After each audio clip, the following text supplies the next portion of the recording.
हाय, आपके साथ मैं हूँ Surabhi Sharma. India TV YouTube channel subscribe करिए, बेल आइकन दबाएं। राजस्थान से वैक्सीन को लेकर एक बड़ी खबर आ रही है। राजस्थान की सरकार वैक्सीन के लिए अब ग्लोबल टेंडर लेकर आएगी। यह फैसला राजस्थान कैबिनेट की बैठक में लिया गया है। इस वक्त हमारे साथ राजस्थान के कैबिनेट मंत्री प्रताप सिंह खाचरियावास जी हैं। प्रताप जी, आपका स्वागत है। अगर इस विषय के बारे में थोड़ा सा और डिटेल में हमको बता सकें आप, ये जो फैसला लिया गया है कैबिनेट में, क्या विदेशों से आप आयात करेंगे वैक्सीन? देखिए, मुख्यमंत्री अशोक गहलोत जी की अध्यक्षता में आज मीटिंग हुई और मीटिंग में चिंता इस बात की थी कि 18 से 45 वर्ष के नौजवान को वैक्सीनेशन की घोषणा 1 मई से केंद्र सरकार ने कर दी। जब 1 मई से घोषणा हुई तो लाइनें लग गई वहां पर। इधर वैक्सीन को लेकर मोल भाव तय हो गया कि वैक्सीन फ्री में मिलेगी, नहीं मिलेगी। राज्य सरकारें मांग करती रही, हम डिमांड करते रहे कि आप फ्री में वैक्सीन दो। फ्री में वैक्सीन नहीं दी तो राजस्थान की सरकार को अपना सारा बजट इधर लगाना पड़ा। तय कर लिया कि 3000 करोड़ रुपए आवंटित कर दिए कि हम vaccine free of cost Rajasthan के नौजवान को देंगे। ये फैसला बड़ा फैसला था, लेकिन वैक्सीन तो भारत सरकार देगी। अब दिक्कत ये हो गई कि 45 वर्ष से ऊपर के लोगों को भी सेकंड वैक्सीन की कमी राजस्थान में आगे उस तादाद में वैक्सीन केंद्र सरकार भेज नहीं पा रही। और 18 वर्ष वालों में इतना ज्यादा रजिस्ट्रेशन हो गया कि 10 मिनट के लिए स्लॉट खुलता है, पूरा बुक हो जाता है। तो लोगों में बहुत जबरदस्त माहौल है। वैक्सीन इस वक्त बहुत बड़ी कारगर साबित हो रही है। वैक्सीन के बिना दिक्कत है। भारत सरकार ने जब 6.5 करोड़ वैक्सीन बाहर भेजी, विदेशों को दी, टेंडर या सब कंपनियों को अलाउड करना चाहिए था भारत सरकार को।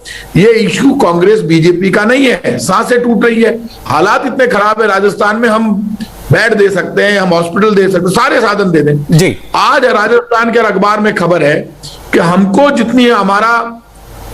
जितनी ऑक्सीजन चाहिए उतनी ऑक्सीजन हमें दूसरे राज्यों के मुकाबले नहीं मिल रही, बहुत कम मिल रही है। पिछली बार ये कोरोना संकट के समय में ऑक्सीजन मैनेजमेंट भारत सरकार के हाथ में नहीं था। ऑक्सीजन मैनेजमेंट सब राज्यों के हाथ में था। आज यदि किसी राज्य के पास ज्यादा है तो वो ऑक्सीजन हमें दिलानी चाहिए।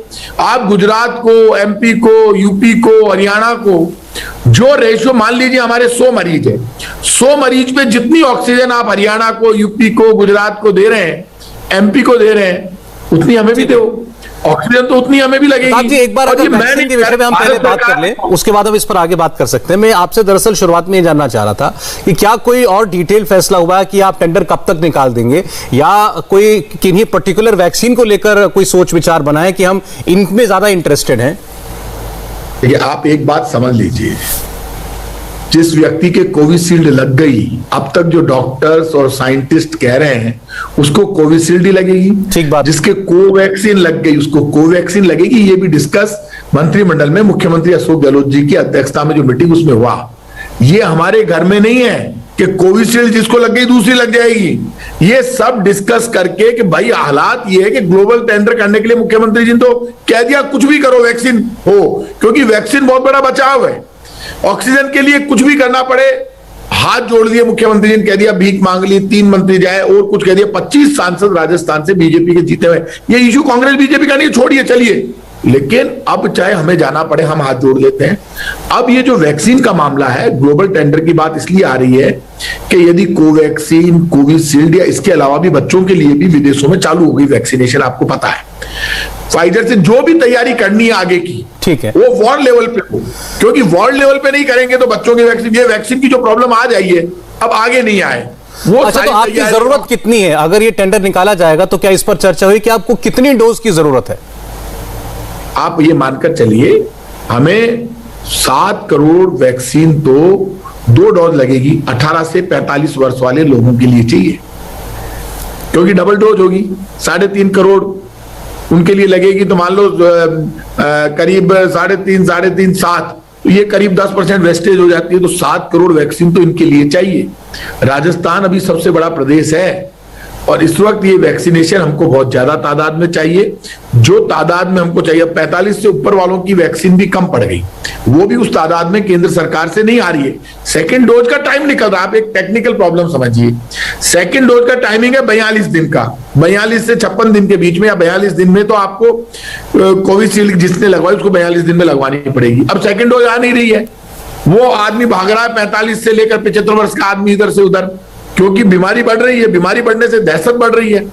तो ऐसे में पूरा मैनेजमेंट सिस्टम या तो भारत सरकार सब राज्यों के मुख्यमंत्रियों से प्रधानमंत्री जी बात करके, भारत सरकार बात करके अपने दान में उतार के उसको खुला कर दे मार्केट को कि भाई जो चाहे वो अपने तरीके से लगाए। एक तो सरकार तो फ्री में चलाएगी अपना अभियान, या तो भारत सरकार फ्री में चलाए अपना, राजस्थान सरकार चलाए फ्री में, और एक अपने आप मार्केट में आए तो जिसको जैसे लगवानी हो वो भी लगवा ले। तो ये सारा वैक्सीन को लेकर ऐसा लग रहा है कि ऐसा लग रहा है जैसे अभी हमारा कोई यूनिफॉर्म सिस्टम नहीं बन पा रहा वैक्सीन को लेकर के। अभी आज ही आपकी जानकारी में होगा, देश के 12 राजनीतिक दलों ने, जिसमें प्रमुख भूमिका कांग्रेस पार्टी ने निभाई, सोनिया गांधी जी ने, 12 नाम है, उन्होंने चिट्ठी लिखी है केंद्र सरकार को कि फ्री वैक्सीनेशन प्रोग्राम पूरे देश के लिए केंद्र सरकार चलाए, केंद्र सरकार ही वैक्सीन प्रोक्योर करे, राज्यों को दे, राज्य लगाएंगे।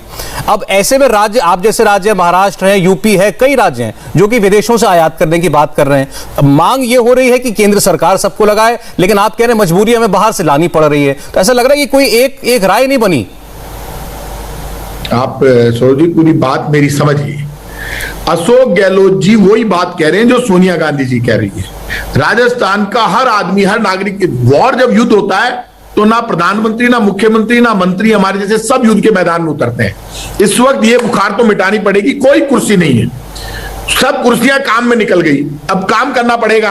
आप मुझे ये बताइए, ये कोई डिफरेंसेस आपस में डिफरेंसेस नहीं है, व्यूज अलग अलग नहीं है, एक ही व्यू है कि भारत सरकार फ्री वैक्सीनेशन पूरे देश में चलाए।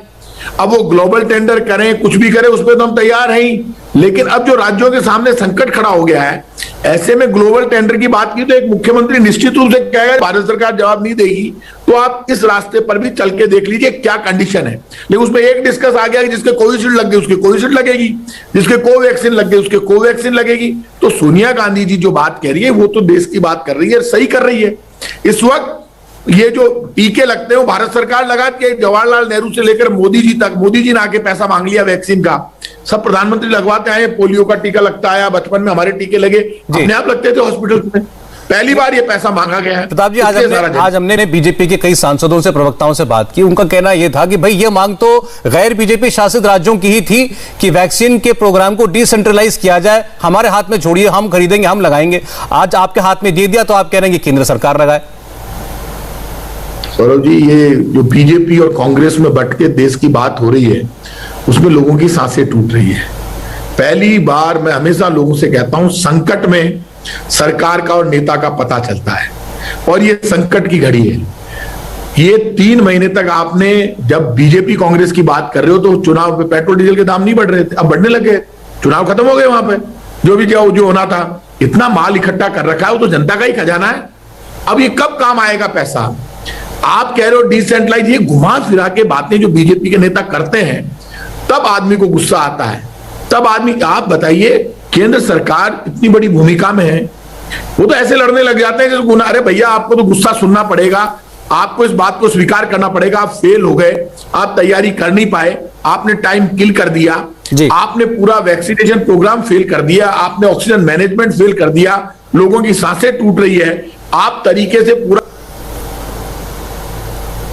तैयारी रखते जी, तो ये जो हालात बिगड़े हैं, तो सबसे ज्यादा भूमिका तो केंद्र सरकार की होती है। और यदि हमारी एक सवाल, क्योंकि समय जा रहा है, एक सवाल का उत्तर मैं आपसे और चाहता हूं, क्योंकि ये बात भी उन लोगों ने कही बार, जैसे आज हमारे साथ मध्य प्रदेश के मंत्री थे, उन्होंने कहा कि हमने वैक्सीन का ऑर्डर पहले दे दिया था जो राज्यों को, प्राइवेट कंपनियों को देना था, तो हमको वैक्सीन मिल गई। अब अगर राजस्थान ने ऑर्डर पहले नहीं दिया या दिल्ली ने पहले ऑर्डर नहीं दिया, वो पहले सोते रहे, तो उनको वैक्सीन नहीं मिली होगी। तो वो आरोप ये लगा रहे हैं कि आप लोग टाइमली जगह नहीं, उनसे ज्यादा पैसे जमा करवा रखे हैं हमने, उनसे पहले ऑर्डर दे दिया है। ये झूठ बोलना बंद करें। ये बीजेपी और कांग्रेस में कहां लेके जाओगे? कौन बीजेपी कौन कांग्रेस? जिसकी सांस टूट रही हो बीजेपी कांग्रेस का नाम ही नहीं ले रहा, उसको तो अपनी सांसें बचानी है। क्या बीजेपी कांग्रेस बता नहीं, यही चल रहा है। मैं बीजेपी का मंत्री, मैं कांग्रेस का मंत्री, मरबाड़ो मर रही हो, बिन बचा तो सही काका, बचाओगे तो सही लोगों को। हॉस्पिटल के बाहर जब आदमी तड़प रहा है, उसको ऑक्सीजन चाहिए, वो वैक्सीन की लाइन में खड़ा हुआ नौजवान इंतजार कर रहा, ना उसको बीजेपी से मतलब है ना कांग्रेस से। इस वक्त तो संकट की घड़ी में अपने नेता को सुपरमैन के रूप में देखना चाहता है। इनको सुपरमैन के रूप में देख रहे थे लोग, वो सुपरमैन खजाना तो खोले। आप जिस हिसाब से पेट्रोल डीजल पर एक्साइज ड्यूटी बढ़ा बढ़ाकर माल इकट्ठा किया है, अरे कम से कम एक ग्लोबल टेंडर वगैरह सब आप बताइए, कांग्रेस की सरकार होती तो कांग्रेस को जवाब देना पड़ता, हमारे ऊपर आरोप लगते। अब बीजेपी की सरकार, तो बीजेपी इसमें नाराज क्यों होते हो? जैसे ही कोई बोलता है तो नाराज हो जाती है। बड़े भाई की भूमिका समय नहीं है, इसलिए आपको रोक रहा हूं। मैं आपकी इस बात से पूरी तरह सहमत हूं कि ये वक्त किसी भी राजनीतिक विवाद में उलझने का नहीं है, ना बीजेपी, ना कांग्रेस, ना किसी और राज्य की, ना किसी और दल की सरकार। सब लोगों को मिलकर हर व्यक्ति को वैक्सीन कैसे मिल जाए इस बारे में विचार करना चाहिए। बहुत बहुत धन्यवाद आपका हमें समय देने के लिए। हाय, आई एम सुरभि शर्मा। खबरों से अपडेट रहने के लिए India TV YouTube channel subscribe करिए, साथ में बेल आइकन जरूर दबाएं। जुड़े रहें इंडिया टीवी के साथ।